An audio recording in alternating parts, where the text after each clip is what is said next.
voiture, tu viens quand même ici. Tu raides ici, si tu veux, cette borde de la paroi là-bas. Tu prends bien, tu raides bien le plan en gros. Des fois, ils disent les mesures pour les panneaux, mais vu que là, il y a un biais, et ben, c'est pas trop compliqué. Dans ce programme Immersios, toi, tu es apprenti ici dans cette boîte et là, tu as un jeune qui vient à qui tu passes un peu, tu transmets le flambeau en fait. Exactement, je lui explique ce qu'on fait de temps en temps. Il faut aussi quand même que je sois concentré, mais je lui explique le mieux possible, on va dire.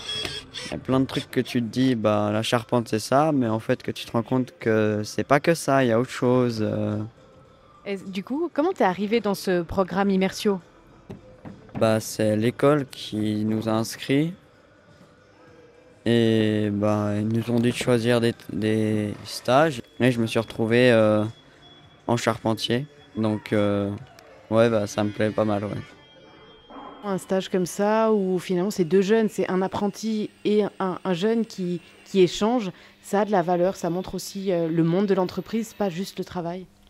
Ça montre deux choses. Déjà, ça met un peu en avant nos apprentis. Ça leur montre aussi que ben, voilà, ça valorise leur travail. Et puis pour le jeune, ben, il y a peut-être un dialogue plus facile entre deux jeunes, parce que normalement les apprentis ont à peu près, et puis le stagiaire ont à peu de choses près le même âge.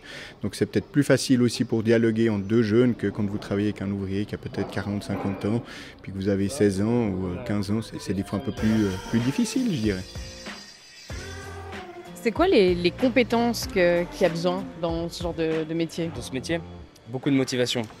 Beaucoup de motivation, surtout pour l'école et puis pour exercer tout ce qui est paroi et tout. Parce que c'est quand même un petit peu répétitif, des fois, ça dépend des chantiers. C'est quand même un petit peu répétitif, mais surtout beaucoup de motivation. Il faut une bonne condition physique aussi. Parce que des fois, on porte quand même, là, on dirait pas, mais on porte quand même des sacrées charges des fois. Comment il s'en sort Anatole ce matin? Ça va, c'est pas trop mal.